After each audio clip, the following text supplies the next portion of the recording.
Lady Aghori వ్యవహారం రచ్చకెక్కింది. ఆమెపై వర్షిణి తల్లిదండ్రులు తీవ్ర ఆరోపణలు చేస్తున్నారు. క్షుద్ర పూజలు, వశీకరణ చేసి తమ కూతురు వర్షిణిని అఘోరి వశపరుచుకుందని అన్నారు.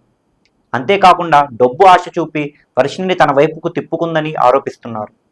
అంతేకాకుండా వర్షిణి పేరెంట్స్ లేడీ అఘోరికి సంబంధించి సంచలన విషయాలు బయటపెట్టారు.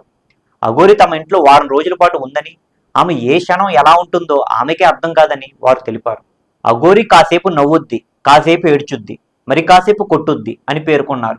అంతేకాకుండా తమ ముందే తమ కూతురు వర్షిణిని అఘోరి ఎన్నోసార్లు కొట్టిందని అన్నారు. అఘోరి తమ వద్దకు వచ్చి మీ కూతురికి సాధన నేర్పిస్తాను, నాతో పాటు పంపించేయండి అని అడిగిందని, కానీ దానికి మేము అంగీకరించకపోవడంతో తమ ఇంటి నుంచి వెళ్ళిపోయిందని వారు తెలిపారు. అంతేకాకుండా వర్షిణి పేరెంట్స్ మరో షాకింగ్ విషయాన్ని వెల్లడించారు. వర్షిణిని తనతో పూర్తిగా పంపించేస్తే దానికి బదులుగా 3 కోట్ల రూపాయలు ఇస్తానని అఘోరి తెలిపిందని వర్షిణి పేరెంట్స్ షాకింగ్ వ్యాఖ్యలు చేశారు. అందుకోసం ఒక బాండ్ పేపర్ మీద సంతకం చేయాలని అఘోరి తమను అడిగిందని, అయితే దానికి తాము ఒప్పుకోలేదని వారు తెలిపారు. ప్రస్తుతం అందుకు సంబంధించిన వ్యాఖ్యలు నెట్టింట వైరల్గా మారాయి.